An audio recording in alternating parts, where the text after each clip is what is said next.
Hi, United by Rice listeners. This is Junko. I just wanted to drop in a quick note here that this following episode does contain topics of death and suicide. So if that's not something you're interested in right now, please go to a different episode. Thanks so much, everyone.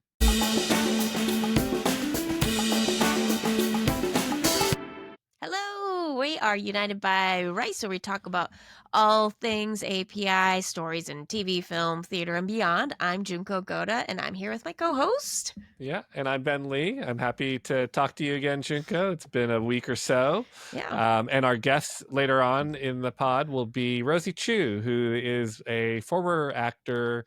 I imagine maybe still has some acting in her, but Yeah. also a writer and director, and has a film called Sorry for Your Cost, which is a clever play of Sorry for Your Loss, debuting in a film festival in New York next week or after we run this maybe in a couple days, but August 3rd officially at the New York Asian Film Festival. So we will talk a little bit more about that at the end. But Junko, I'd love to kind of turn it back to you on news of the week. News of Nothing's the been happening, week. right?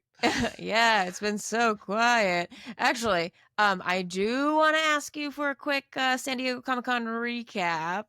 Sure.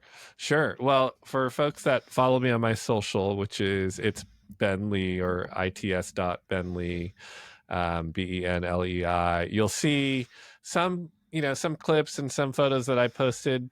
I will say that there are a couple different San Diego Comic-Con experiences that I've had in my life. One is defined by if I'm going by myself, and one is defined by if I'm going with my kids, right? And this trip was with my kids, which means that instead of running around and sitting in a lot of the panels filled with, filmmakers and panels and different things like that, it's more of shopping on the exhibit floor with the kids looking for their current passions like Disney pins or my son's super into Pokemon.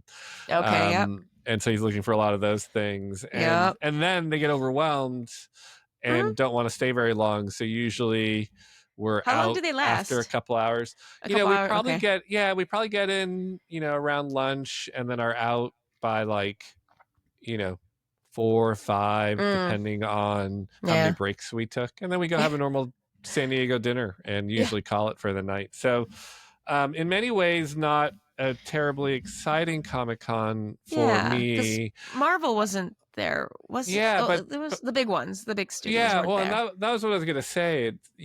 I think it was okay because I don't think there was too much on my list that I didn't get to do, right? I think because the point you were just making, no Marvel, right? And for those who've attended Comic-Con or they know this really well, but for folks that don't, there's like a hierarchy of programming, and the king of programming are all the events that happen in Hall H, right? So Hall H is probably the size of like 2 or 3 football fields. It's just a giant, multiple ballrooms or convention rooms put together, and they can show like full theater size films in there with large audiences of hundreds, if not thousands of people. And usually, like you were bringing up Marvel, the big panels are things like Marvel. People are sleeping or camping out overnight just to secure a spot to be able to get into those panels. This year, like some of the headliners were things like the third George season. Lucas. Yeah, George Lucas showed up, so that was cool. But was cool. It was for a museum, right? Not a film. Yeah. Oh, and by the way, footnote, I just looked it up. The capacity of Hall H is 6,500 people. Okay, yeah. And it fills to every one of those seats, right? Normally. But again, the headliners were things like Daryl Dixon, the spin-off of The Walking Dead third season. Demon Hunter, I heard, was in there too. Peacemaker season 2. So in other words, things that I think, they have a following and obviously people want to see it, but it's different than maybe your normal year. I think the Right. biggest things were like Tron Ares, Mm, the next Tron movie, Alien yeah. Earth, which is Right. the first Alien TV series. So Yep. those I think were in any year would be Hall H material. But there was a Yeah. lot of like content that, frankly, let alone not a, I would never camp out for things that you wouldn't necessarily expect that you Yeah. saw a lot of ads for.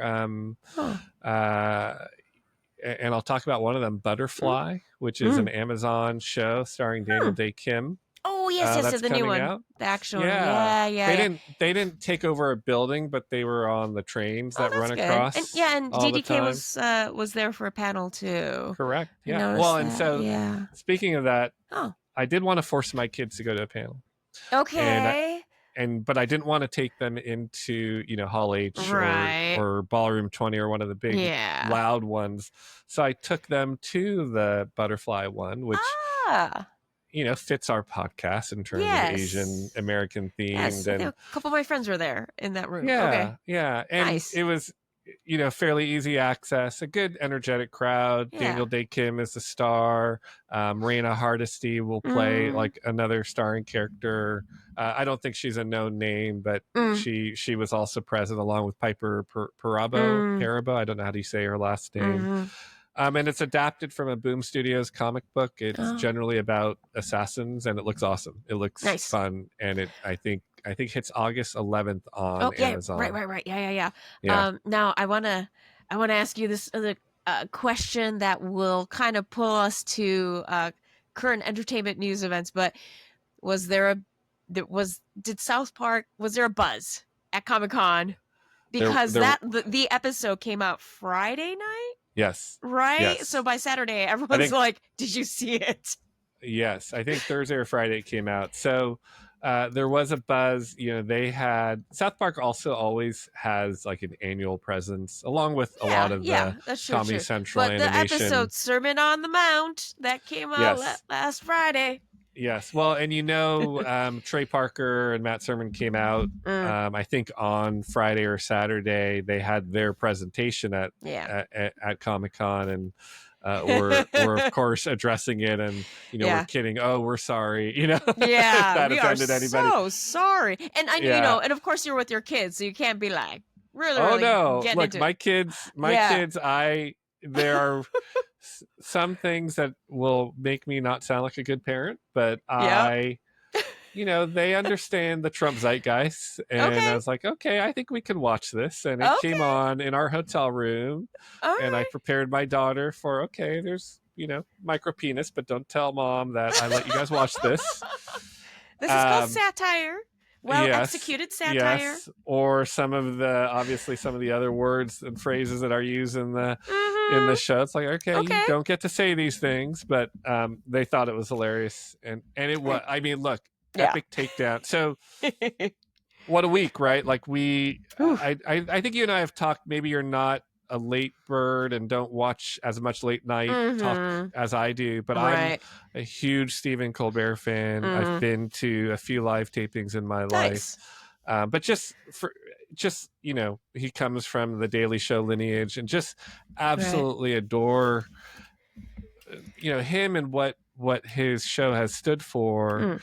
over the years, right? And to see that cancellation, I thought was a joke, right? Yeah, but it's like, but in this current streaming age, is a cancellation ever a true cancellation? Because everyone is knocking on his door with so much better deals, right? Sure. Yeah.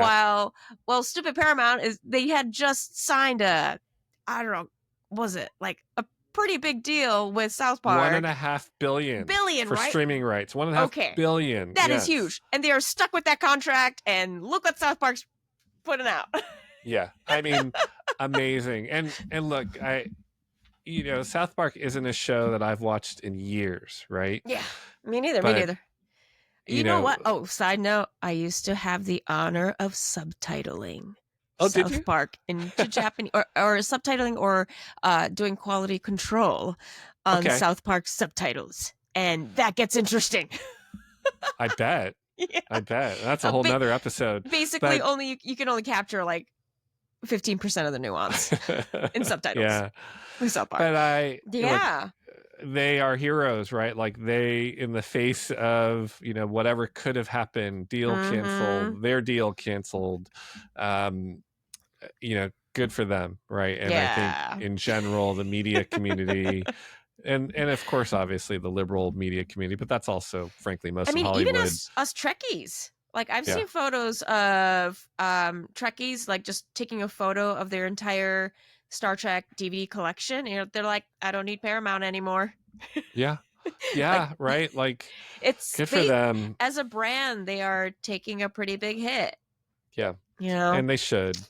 By the way, Yeah. I know I sent you a text, so I think Mm. this is worth mentioning on the Oh yeah. pod. Kind of so as I mentioned, taking the kids to San Diego Comic-Con, we only really did Friday, Saturday, and then a few hours each day, and then Sunday we're like, okay, we were flying out of LAX to save money on Mm. airfares, so we're like, okay, let's stop by downtown Disney, which they love, Mm. and then let's go to, this is gonna sound really silly, but my daughter loves Coco Ichibanya in on Sawtelle in So the Santa song. Yeah, Monica, yeah, yeah. and she loves curry in general, and we don't have one of those in the Bay Area, so it's like, Mm. okay, we'll work that in on the way to the airport. Yeah. um Around the corner was an Oban festival, Mm-hmm. All right. which prompted me, for all of you who I don't know would know, Junko, of course, Mm. is really supportive of the Japanese community and will often prioritize an Oban festival or volunteering at an Oban fest over, some of the things we get to do in this business. Hmm. So I texted her and was like, Yeah. Junko, are you here? But she wasn't. But as a running, I feel like it's a little bit of a running joke, either between you and me or Yeah. even on this show. I have a crush on Tamlin Tomita since I Yes. was like, I don't know, whatever age, when she was in Karate Kid 2. Yes. Literally 30 seconds after I saw you, Junko, Yep. we run into Tamlin Tomita, Yeah. and I'm like, oh, I'm Junko's friend. I wish I was there. I so wish I was there. All of my guy friends who have always had crush, I don't know. It's always been funny and fun to uh be witness to all my guy friends who have had crushes on Tamlin. Yeah. Like meeting her for the first time. It's just a thing now. It is what it is. It's a You thing. know, but you have to give us credit, right? Because it's not like let's pick another guest we've had. Like, I could be crushing on Olivia Munn, who's a younger, Mm, hotter thing.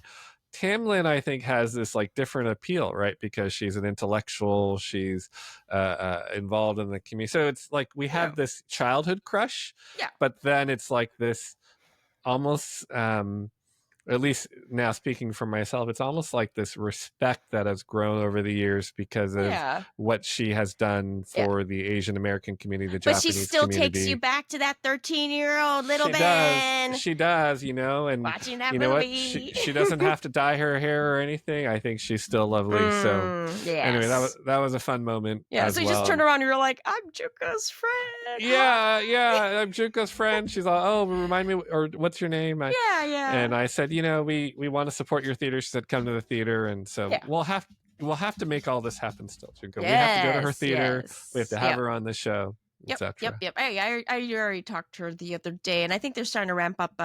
Her theater is called Outside in Theater in where are they? Highland Park area of Los Angeles, and Mm-hmm. I believe they're starting to ramp up their programming, especially going into the fall. So yeah, there's a lot, and yeah, just Yeah. go over to their theater, sign up for their email list so you know what they're doing, and because they also will have part of their build out was having a tech section, so being able to do improv over Zoom or take classes over Zoom, podcasts, so Mm-hmm. all of that will also be coming out of that theater too. So definitely, yeah, sign up to their email list.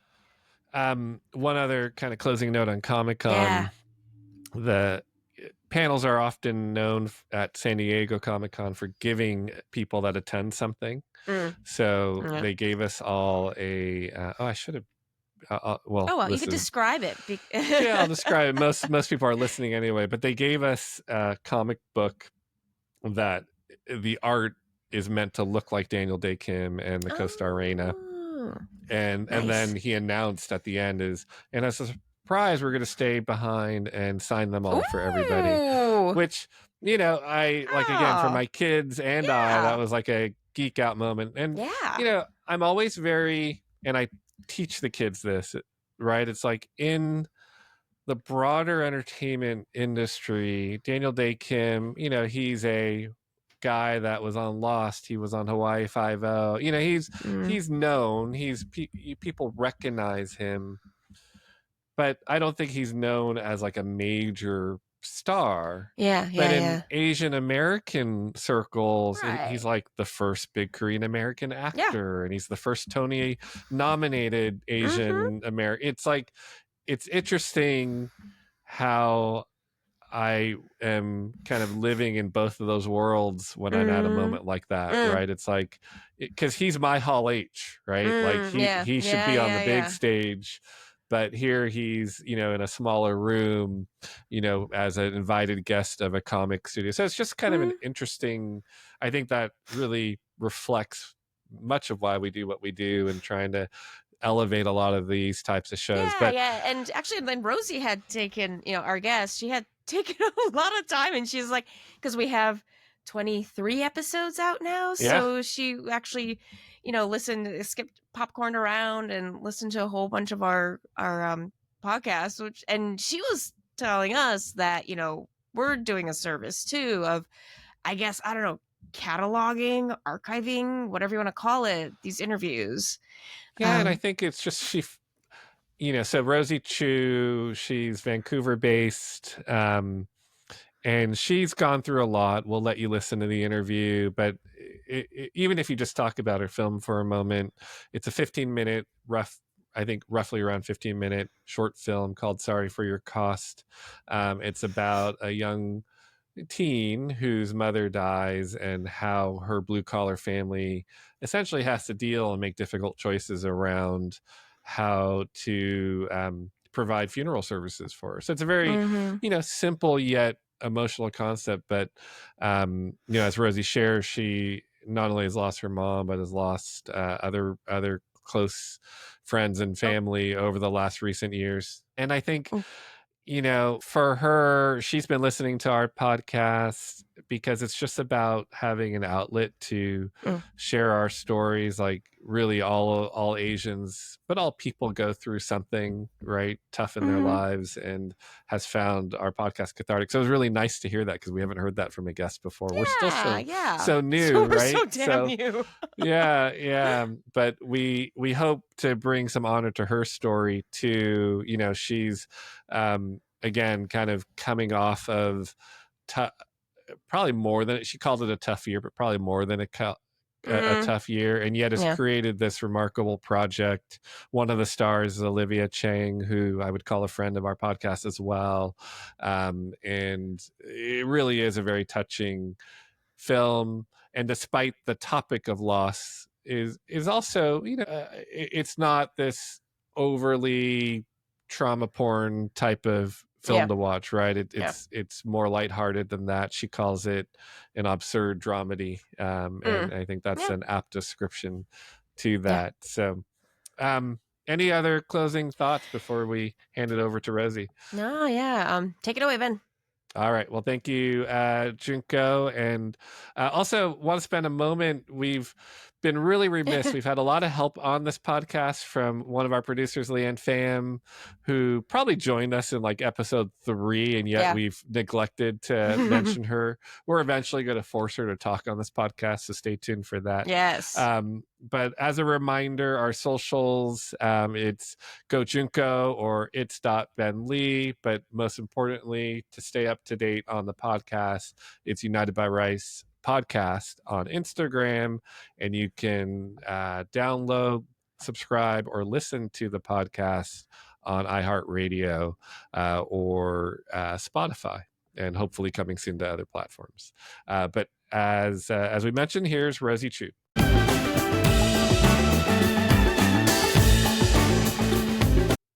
Hey, everyone, and we're back here with United by Rice, where we talk about everything API&H. And today our guest is Rosie Choo. Hi, Rosie. Hi. I waved earlier silently, and now I'm waving again verbally. Yes. I really wanted to wave the audience of this podcast. It's true. And here with my co-host Ben, as always. Of course. Ben. Yep. Rosie Choo, we're happy to have you here. We know your film is debuting at the New York International Asian Film Festival on August 3rd, and we're happy to hear more about it from you.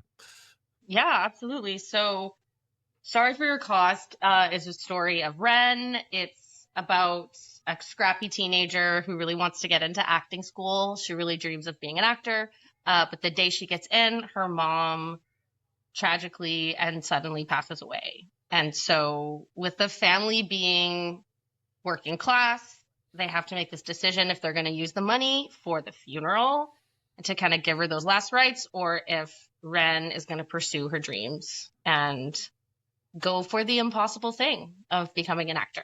And so, yeah, it's a grounded family drama. It's got some absurd elements. There is a sort of Zen funeral home named Dying Plus.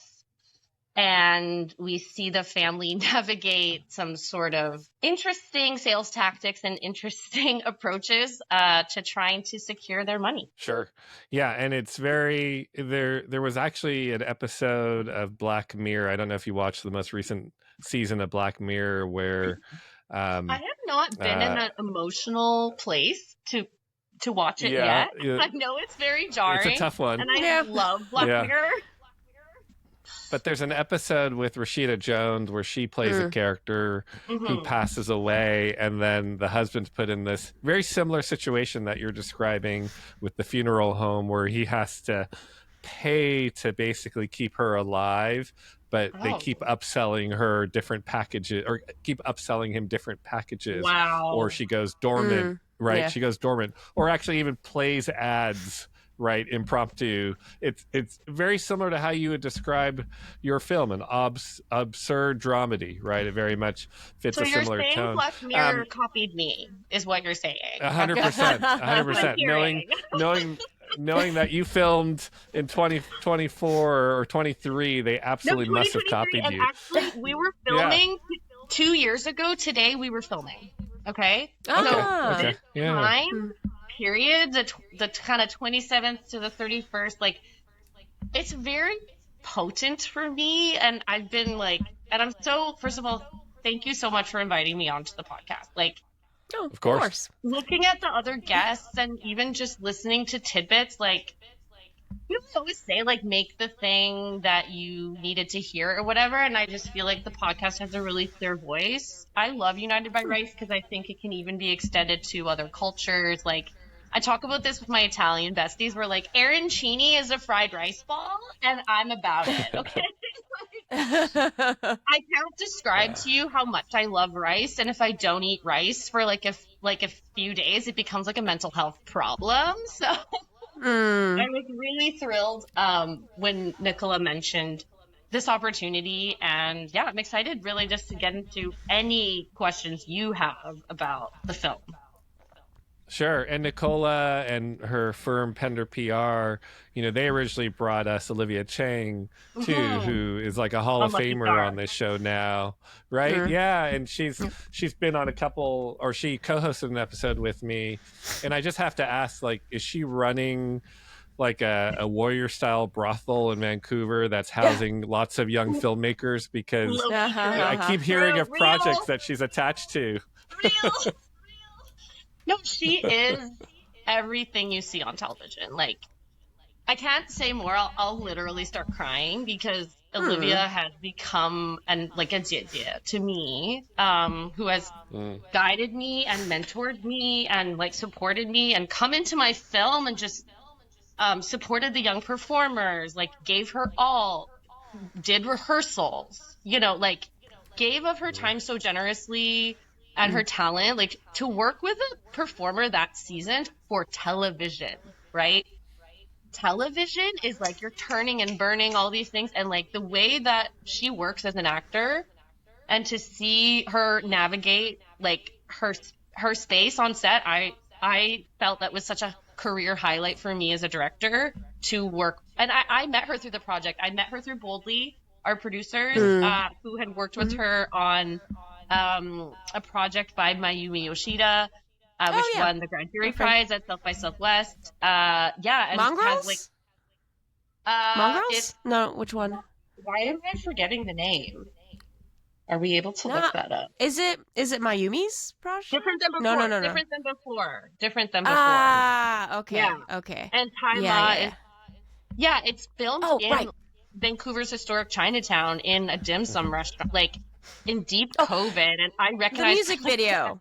Yeah, the music video. Yes, Sorry. yes, yes, yes. Yeah. And Ty was in it. Yeah. Different than before. Yeah. And I Yes. saw Olivia in that and, was like, oh, maybe she's into doing community projects. And that's why it's so important that we have, these kind of people that are senior. And this is the thing that I lived and worked in mainland China, Beijing, Shanghai. I was sort of across the two, personally and professionally. I had done like a 9-month intensive for my Mandarin. I learned a bit here and there. Of course, I went to Chinese school. Come on, right? And we kind of spoke a bit at home. And to clarify, my mom's lineage is Hakka Chinese, who originated kind of more in the central plains of China, but were kind of migrated down to the south for whatever reason. And then my Gong actually fled China with his family when he was 5 and landed in Singapore. And that's where my mom grew up. And as we know, Singapore is, there's Chaozhou, there's Toisan, there's so many different regional dialects. Sure. But it was like Hakka Chinese on my mom's side. My lineage is Hakka Chinese on my mom's side, and my dad is Celtic Saxon on my dad's side, which would translate into kind of our understanding of Scotland and England. My grandparents met during World War II. My grandfather was flying planes for the Royal Canadian Air Force, and then my grandmother was in Dundee, Scotland, and they met at an ice rink and were married for 70 years. So storytelling is really in my bones. It's in my blood on both my Chinese, like all sides of me, but it's taken me a really long time to get there because being biracial, I think but at the very same time, I'm very proud to say that the Asian film community launched my career in a lot of ways because it was the platform that allowed me to step up and be in community and learn skills and be mentored. And now it's my role to mentor the youth. And that's why I make a priority out of it, That's great. And I think a lot of that, as you were referencing Olivia, you're right. Like everything we've learned about her, she is such a good kind of role model in the space and really looking out for people especially in Vancouver, right? Like choicefully living in Vancouver. I do want to go back to the story and if it wasn't clear, Olivia sadly is the mom that dies in the film, but we've known you just for a little while, but I'm going to guess this film and the theme of this film, the idea for the film maybe comes from a personal place. Do you want to share any of the inspiration here? Yeah, absolutely. I mean, the film itself, this is a really interesting thing about being a femme and being a femme of color is like you're expected to pimp your pain. I'm going to go ahead and say that the fastest way to get your story on screen. And like, I'm talking directly to you BIPOC filmmakers. Pimp your pain for money, whatever you need to do, just get it out there. So my first film is a period piece set in the 1970s. And it's based on the true story of my mom, Rosie Choo, who, as you know, is Hakka Chinese from Singapore, and her best friend, Esther Ineki, who is Igbo from Nigeria. And they were this is Esther and Sai, correct? Esther and Sai, my first film. My first baby. She was this period piece, and it was really this kind of tender observation of, their solo experiences of racism, and then they kind of come together at the end in this beautiful solidarity. So that was a film, based on my mom and kind of her friendship and her experience. It was for a grant that was looking at both Black and immigrant mental health. And then with Sorry for Your Cost, I think to be real, was like, I don't want to make another film about my dead mom because I don't want to be the girl that just makes films about her dead mom. Can she just shut up about her dead mom? You know, like that's literally. And the answer is no, not yet, apparently. Because, I mean, you know, full disclosure, I lost my mom to suicide. And this was 2017. And there was, I mean, we're still locked in kind of like a carceral, scary approach to managing mental health. You know, we brought up the Lapu Lapu incident earlier, you know, when we were kind of warming up. But as many listeners of the podcast who are in the Asian diaspora know, like, this is having serious repercussions in our community in terms of the harm that we are continuing to take and hold this pressure. And I started filmmaking from a place of grief, right? I previously had a corporate career. I had this Simu Liu profile. I wasn't in accounting. I was marketing. Same shit, different toilet, you know? Yeah. Shout out to Simu for all his work in the industry, like, you know, working tirelessly like a lot of us are. But my bent is really grief. And, you know, this is a gift I've been given. It's something that I know about intimately. And now, in 8 years since my mom's passing, I was chatting with a friend this morning who asked me, my friend Ashley from Irvine, she'll be really thrilled to get a shout out because she will listen to this because we are very close friends. And I'm just happy to be amongst. I feel really good around Californians. I think I'm allowed to be a little bigger than I am in Canada, because sometimes in Canada it's like we're different up there. We are different people. Yeah. Contrary to some other people's opinions about that. Different people. Yeah. You know, I thought maybe when you talked about, you know, making films about your dead mom, I know you said it in a joking way. Somehow when I say it, it doesn't feel funny in any way. But sorry, you have to reach a place of comedy before you can make a film like Sorry for Your Cough, is what I'm saying. Yeah. And I think the tone of this film is very different from Esther and Sai. And it deals across two story worlds. And that's something that, you know, I'm super proud of in terms of what the creative team of heads of departments was able to achieve. Because initially, you know, going into a scenario where you're doing flashbacks, it's a little risky, right? I was like, you know, we're not throwing a filter on this and going do.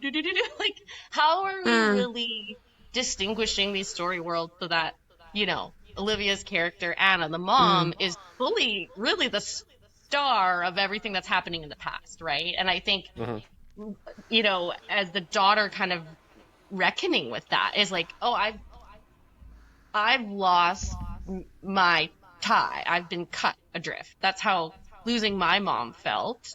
Is being, you know, kind of set adrift at sea in a way that was still so stigmatized and was absolutely, really, there were no resources. Guys, Crying in H Mart wasn't even published yet for another 5 years. Right. Okay? So, right. You want to talk, like, and now that I'm like, oh God, Michelle's gone and like overachieved this, I'm like, well, I definitely have a memoir in me, right? And I think it could be of service to the community. I think it's going to be called probably something like Bittersweet, and it's going to be about, you know, you have to eat bitter before you taste the sweet. Right. But it's true, right? It's these things are cliche because they're true. So by the time my grief had alchemized to a point where I was like, okay, what do we really want to say about the experience that we went through? Now that we have a little more distance from it, I'm like, man, that was kind of weird, you know, just the tone of kind of the salesiness that was going on inside the funeral home. I had never been in that environment before. I personally found it quite shocking, a bit jarring. And then so there was that experience, which was and you loss were of my mom. Sorry. Yeah, and so 2017, as you're going through that experience, you were still in like your late teens, early, like you were still very young. So dealing. Oh no, I'm 37. Okay. Well, see, you look much younger.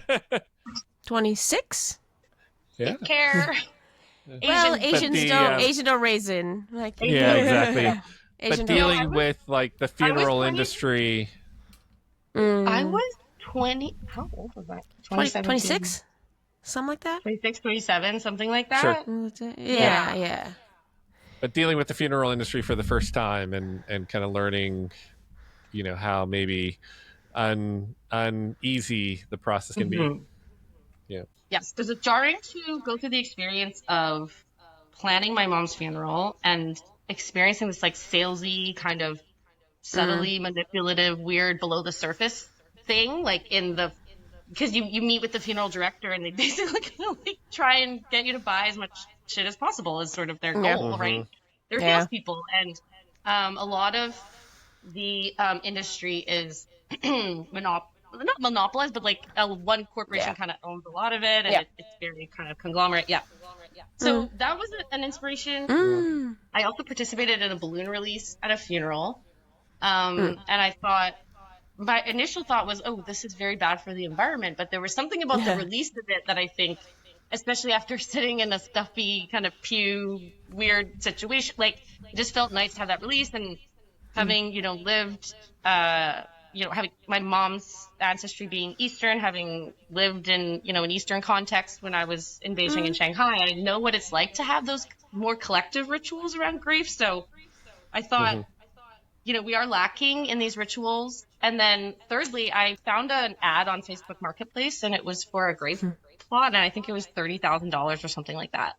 So it really yeah. Mm. brought to mind the cost of living and dying in Mm, a city like Vancouver. Yeah. Yeah, I remember when I was young, my mom had bought funeral plots and for some reason told me, it's like, oh yeah, I bought your funeral plot already so that you know that you could be buried, with me. I'm like, okay, I didn't know that was something you did. And yeah, apparently it's like real estate and they go up in value yeah, and yeah. weird things like that, Yeah, right? and see, I'm on the flip side where like my family is mostly on the more cremation leaning. So, and Mm. even like my extended family, um, it was, um, yeah, when they had passed away, it was straight to no, we don't want to. We're not going to buy a plot. It's just straight cremation, and we're gonna do an ocean burial. So, and that on the flip side, though, I must say, a year and a half later, when it's the anniversary, you're like, oh, like in Japan, like I'd be used to going to a gravesite or something, and now I'm like, I guess we just kind of pray and send thoughts into the Mm-hmm. ocean because there's no physical space.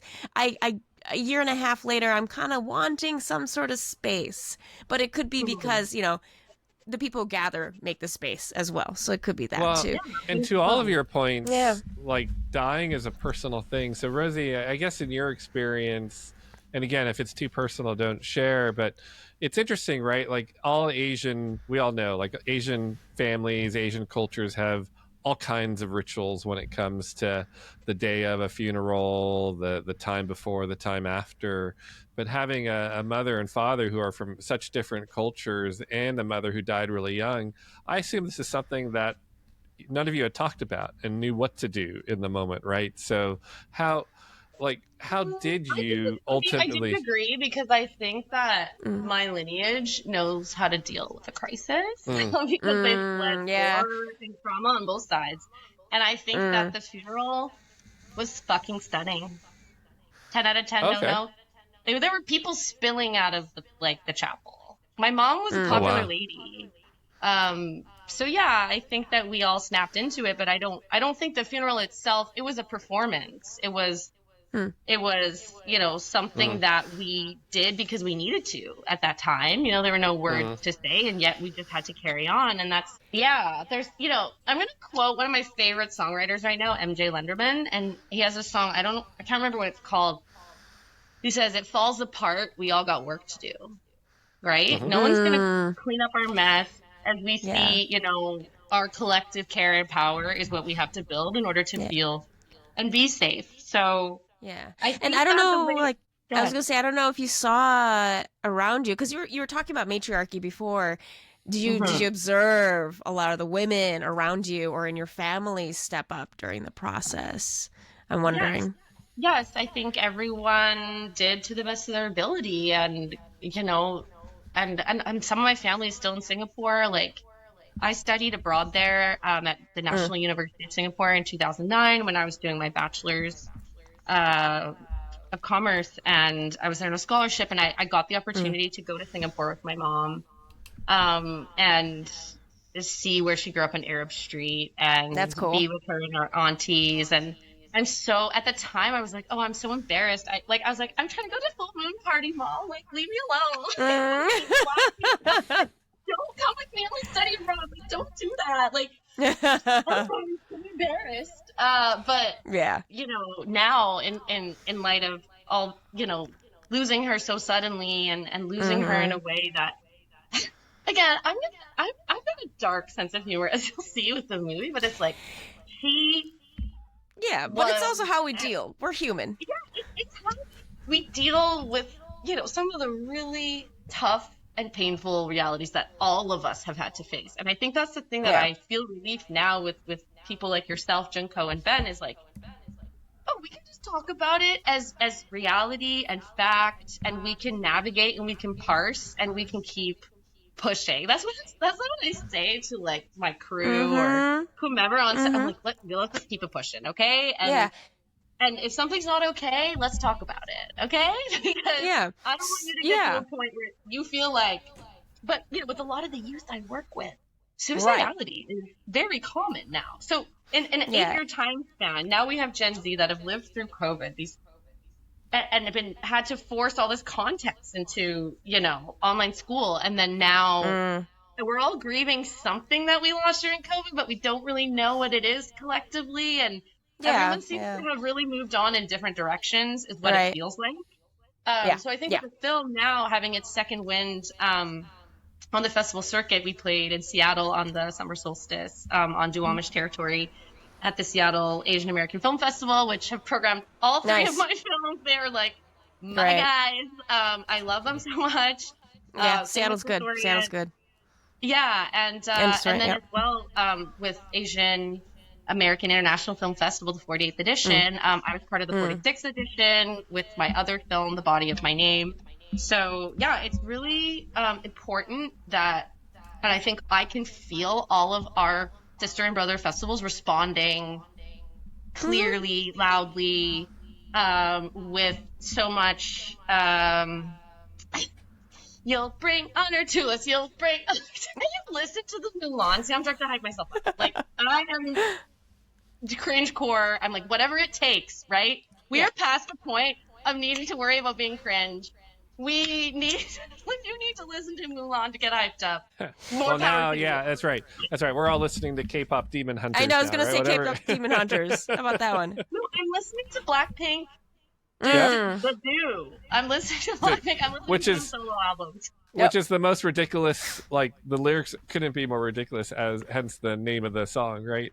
You listen to lyrics, Ben? I know with K-pop we probably shouldn't, but coming back to the film, I'm interested in, like, I feel like like you having a corporate background, the hardest thing to do, for instance, in the corporate world is take an hour-long presentation and turn it into a 10-minute PowerPoint presentation. And I feel like the analogy to a short film is the same, right? You potentially have so much content. Like, how did you choose with Sorry for Your Cost what to include and what not include? So for interest, there is no funeral, right? There isn't, there's the hint of a death, but no death scene. Like, how do you go about making these choices? Because obviously there's so much story to tell, right? And just to back up a little bit too, like, what was your impetus? Was it your, were you just like, oh, I need to write a script, or was it a grant? Or because that's right, you had to mention it was part of a grant. Yeah, I mean, this film is funded by the National Film Board, Filmmakers Assistance Program, the Canada Council for the Arts, and the British Columbia Arts Council, and a bunch of very generous in post-production. This film was a very big journey, is what I'll say, that was able to hold a lot of different people's journeys. But yeah, as we've looked back on the Seed and Spark funding that we did in post-production, where, we had grassroots community funding come in from, people have supported our films, other people in the filmmaking industry. And after making this film, I mean, I wanted to take a step up with my craft as a director. I particularly wanted to challenge myself to create like a visual style that felt like it was really serving the story. I unabashedly love Wes Anderson. He's one of my favorites. And, you know, the wide shots that are hyper composed and hyper symmetrical is really an ode to Wes Anderson. Just go all the way back. And when you sat down and wrote that first line of dialogue, like, where were you at? When you wrote that first line of dialogue. Yeah, like, where so were you in life? That's the interesting thing is, like, I don't start with dialogue. I start with a picture in my head. And the picture in my head was the balloons, right? So I had, in 2021, gone to a funeral that did a balloon release at the end, which, as much as I felt it was an environmental right hazard, but we used, as long as it wasn't Mylar. Yeah, we that's used good. biodegradable on our film. That was like a very big thing for us, was making sure we were permitted, and with the city of, we were doing everything. Thank you, Boldly, and our location manager Roger, bless him. He was so wonderful. But it was of seeing a picture of the balloon in the sky, and then the ending. When the credits roll, there's that one balloon that kind of goes up, and we all have our own interpretation of what that means. But that's what I saw. And I'm a very big in life and with storytelling, like a reverse engineer kind of person. Like I always say, people ask about my writing process, and I say, well, having trained in acting and having, a decent sense of embodiment, as I'm just kind of moving through the world, I'll bump on something that feels like, oh, okay, that was a little more significant, and then it'll just kind of linger around for a while in my consciousness. And then I started thinking about what I wanted to do for my next film. Like, Esther and Cy had a lot of success in the festival circuit, and ultimately, I want to work towards doing a feature film as a director, but as you know, you kind of got to make a bunch of shorts before they'll let you make a feature. So I thought, and the funeral thing was like, the balloon happened in the funeral, and then I saw a grave plot for sale on Facebook Marketplace for $30,000. And then the stuff about like capitalism and dying plus, and kind of getting this sort of vision of like, and it's interesting because I do feel like I was doing it before the White Lotus. Again, the White Lotus is copying me, Black Mirror is copying me. It is very much like, the way I described it was if Gwyneth Paltrow ran a funeral home, but then Jeff Bezos franchised it. So, and our production designer was working a lot with like IKEA as our reference for kind of, we wanted it to feel big box, and like you're just kind of being churned through this machine. Was where that all started. And so I think I got excited about the world. Really, as a writer, I got excited about the world. I got excited about what I saw in the world. And then I started to think, okay, from whose perspective do I want to tell this story? And I think I also kind of had this thing of, I wanted to write a teenage character as an homage to Lady Bird, one of my favorite films, and Greta Gerwig, one of my favorite filmmakers. But I felt that like I had never done much theater in high school. Like, I didn't really have that opportunity because I was busy being captain of the volleyball team, doing Chinese school or doing Girl Guides or whatever else my Tiger mom had me doing. And my dad, shout out to my dad, Brian. I mean, they were both working incredibly hard, and my sister and I were both working incredibly hard. But I had never went to film school. I do have training as an actor, but I never went to film production school. So I taught myself by watching YouTube, by being an actor on set, by volunteering on other people's sets. And I get a lot of questions from young film students at festivals, at Q&As. That's why I go to these things. I don't go for the laurels. Truly, I was in Seattle, and there was a kid who came up to me, like, and they always have this, like, tension in their body, like they're nervous, and then they come up to you, and then he said, and he went in. I love when they go for something specific. He's like, "But where did you get that thing where it was shaking all around?" I'm like, bro, original Mary Poppins. Like, it's in my Letterboxd top 4. Originally, they shoot the cannon. The admiral shoots the cannon, and they're like, Right. I'm like, this is crazy, and I'm gonna put this in my movie because Yeah. I'm curious because most people understand what it represents, but I'm curious for the two of you, like kind of how it came across and what it sparked for you. Yeah, it's Oh. interesting because I and Junko, I assume you know, there's like 2 or 3 scenes there. If I recall, they're almost always in like the kitchen. Yes. And The to kitchen me, is it the just part of the home for Asian families. Yeah. Like, that's where the stuff goes down, right? Yeah, and actually, like Spike Lee used to have these type of moments in his films, like a gunshot sound or something, where it just kind of signified a turning point or like a premonition of something to come. That's how I interpreted those scenes. Yeah, Yeah. I think I would have probably gone back and wanted to look at the patterns. But yeah, I think If it didn't it's stick out to you, a that's the thing, is, like, technique. yeah, Ben asked me, like, how did you decide what to put in the movie? And I think Yeah.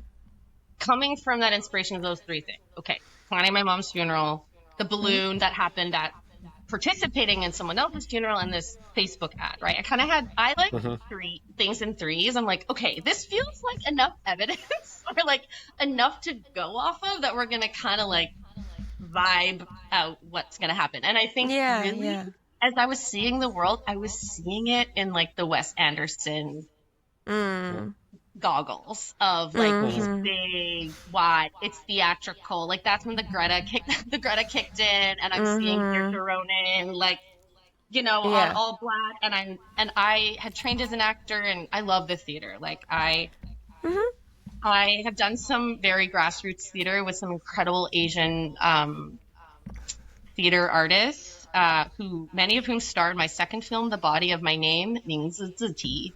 And that was a film that came together very quickly over a month's process. There's a bunch of like theater Asians playing around, and we need more of that. We need more unstructured play where we allow ourselves to just, and I think when we see this family in the kitchen rehearsing together and having joy together and washing the dishes together, and you know, that sequence and that world is my biggest love letter to Hirokazu Koreeda and Shoplifters. Like, I cannot say enough about what that film did to me, like on a cellular level, being able to watch that in the theaters and just get to know the emotionality of his work, his sick sense of humor. That guy's got a sense of humor, like, and so that was really, that's one of the spiritual, I would say, like spiritual ancestors of the film, just in terms of like how we are close. Okay, you want to tell us though we all got beat up and we got yelled at and we're all mean to each other. Well,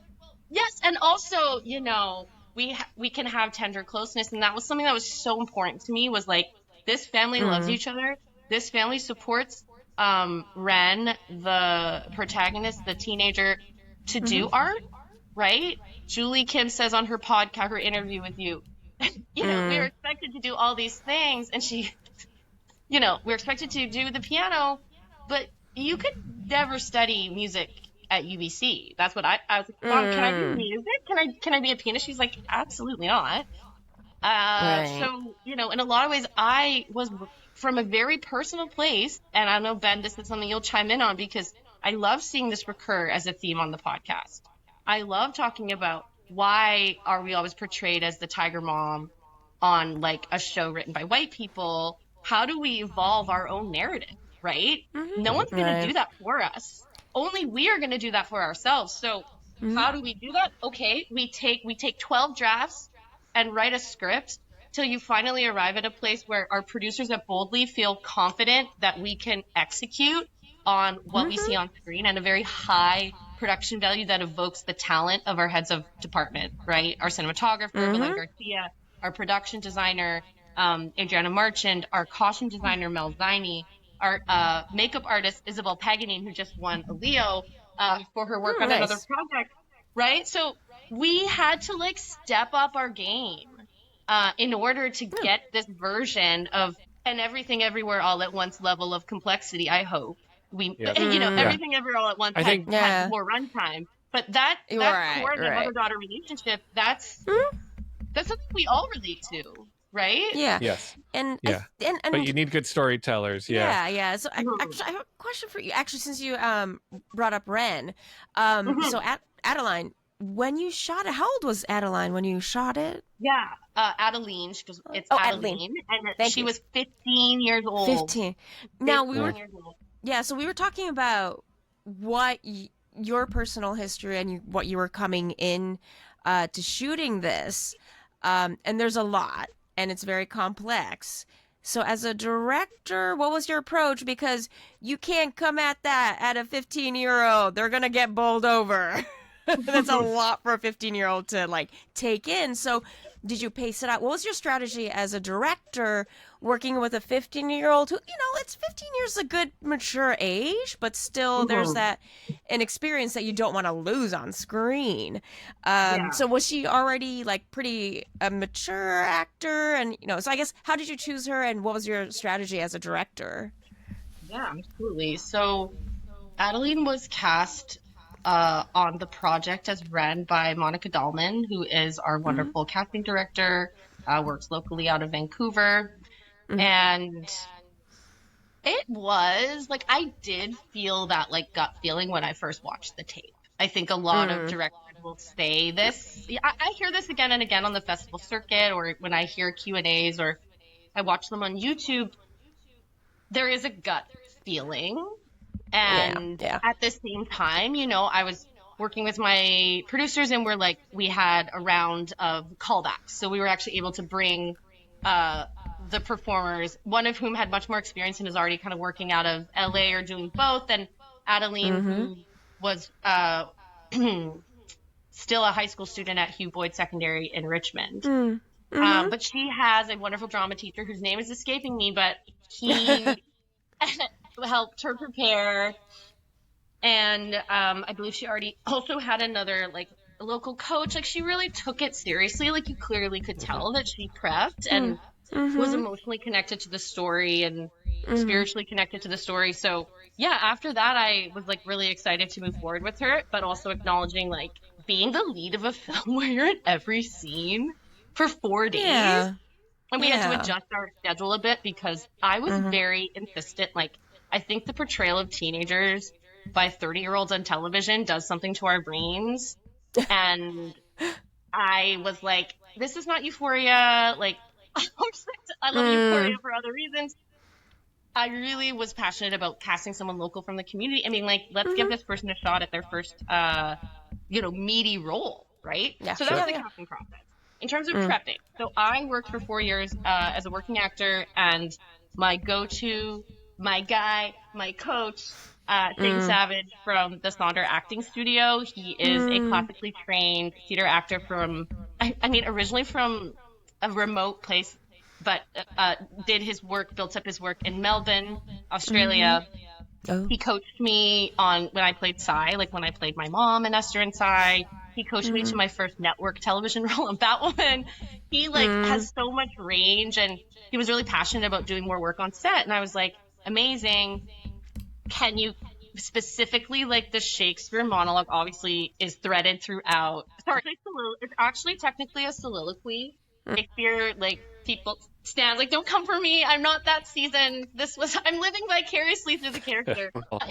I'm not doing these films. Like, yes, we all want to go to Sundance. We all want to go to TIFF. We all want to, I think Yeah. my dream would be like making a feature film. If I just worked for 40 years and made a feature film that got on Criterion Channel, I could just die the next Mm. day. I'd be like, wait, I Yeah. like, don't know. what, like, Yep. Yep. Yep. the funeral playlist. But Yeah. Yeah. Yeah. Oh, so truly, it's like, let me guide you Well, we back all, though. So your director strategy.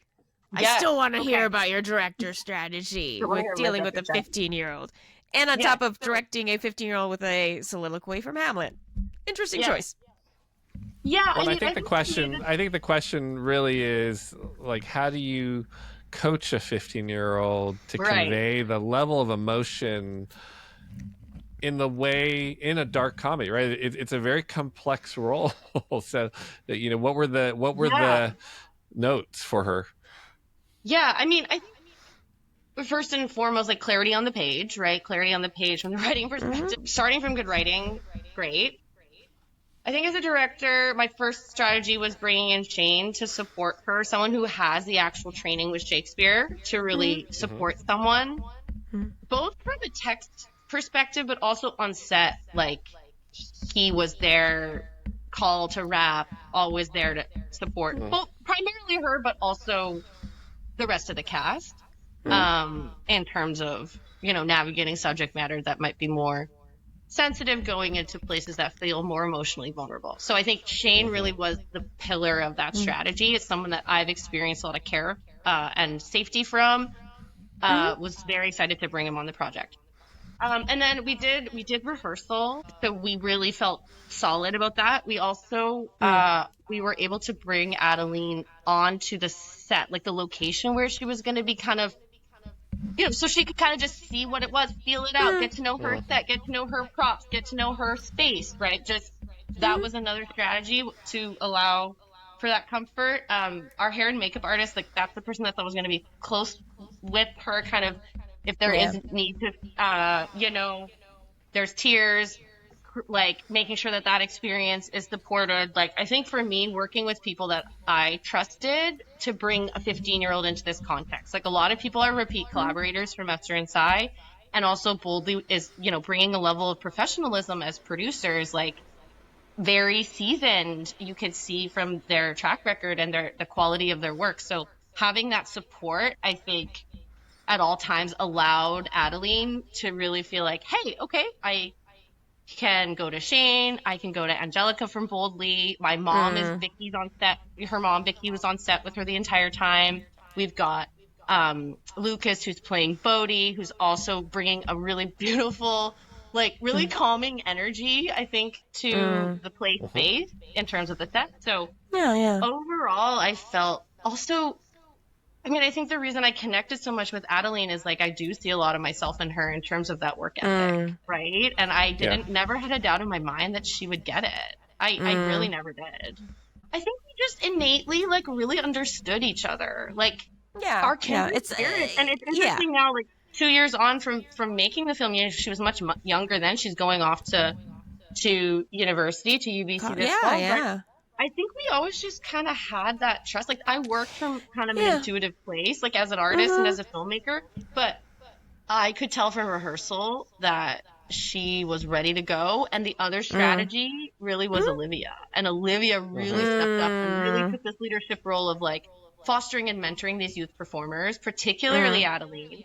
And that scene, where she drops that you need more than stories to survive. Like it makes every because you're like, oh, damn, Adeline is now working with this level of performer and able to not only someone who is so seasoned and so understanding of how to work in a safe way, right? But also providing her that platform to take creative chances and to take risks and to try things and to be able to say, hey, like, do we have time to do this?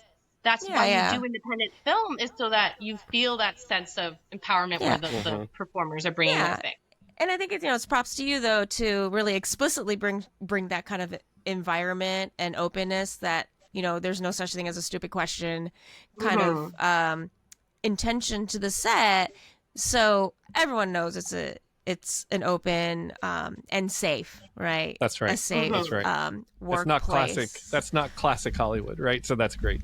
Maybe a couple questions as we close this out. I want to revisit the balloons because until we learned from you the significance of balloons in your personal life and how that actually was an inspiration.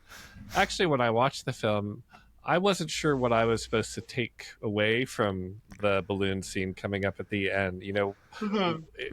Because I think there's a moment where you're expected to believe that Ren has somehow turned a corner, right? And whether it's in her emotional state or dealing with, I assume, the grief of losing her mom, but also dealing with, having to pay for the funeral.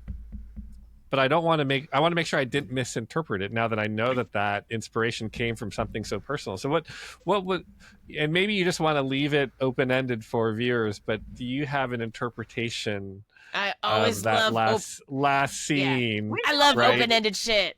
I'm So gonna make Junko say her interpretation. I love Obviously. I love open-ended. Yeah. I think it What do you was think, Junko?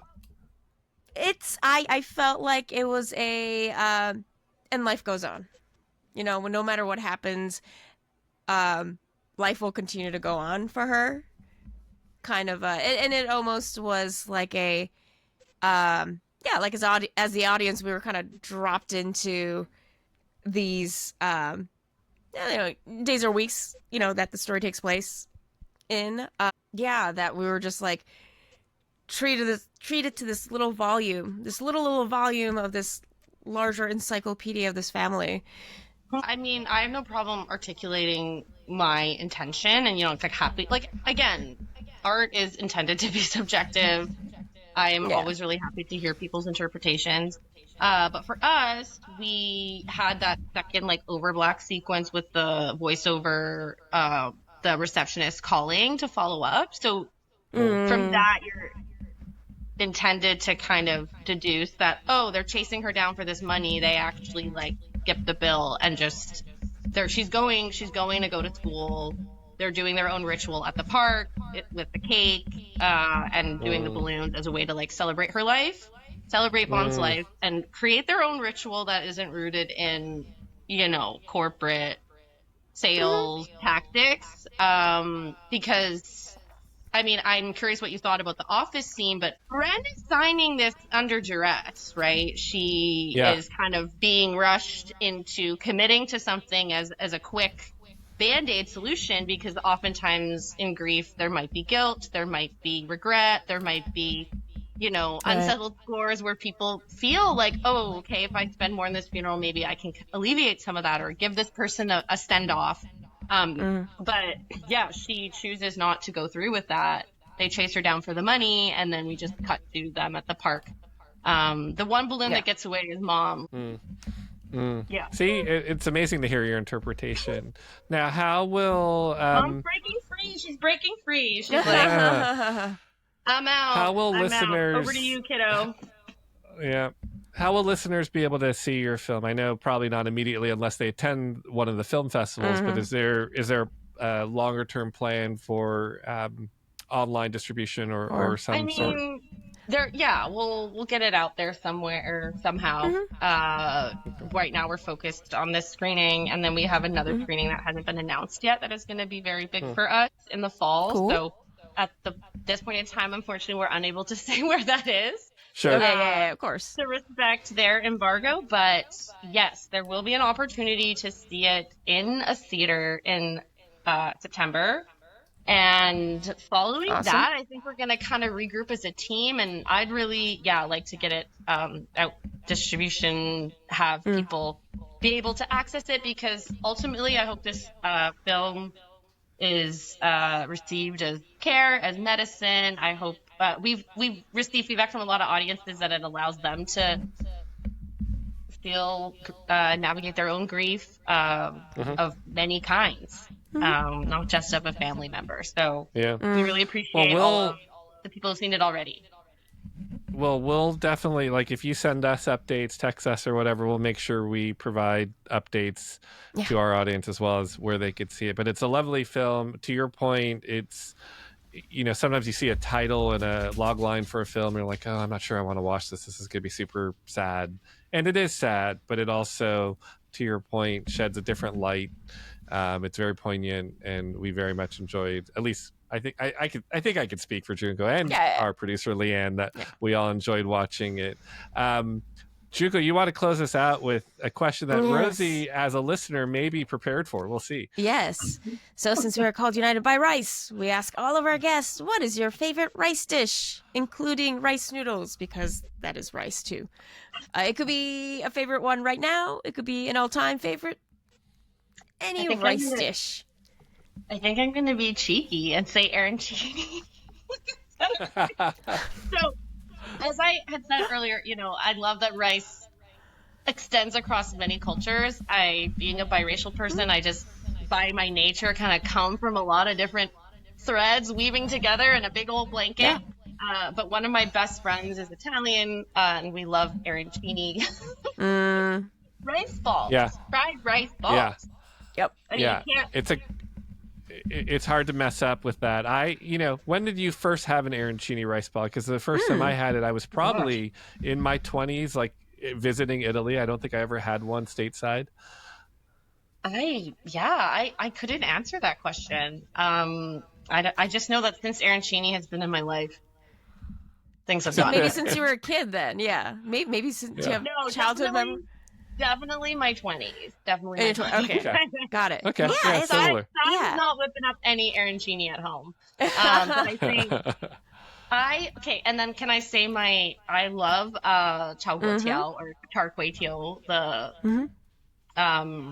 broad rice noodle, like there's like leptung, there's and shrimp, and that's my chao guo tiao is my favorite rice noodle dish, and it's a proudly Singaporean dish as well. Nice. Excellent. Well, we accept both answers, so thank you so much. Yep.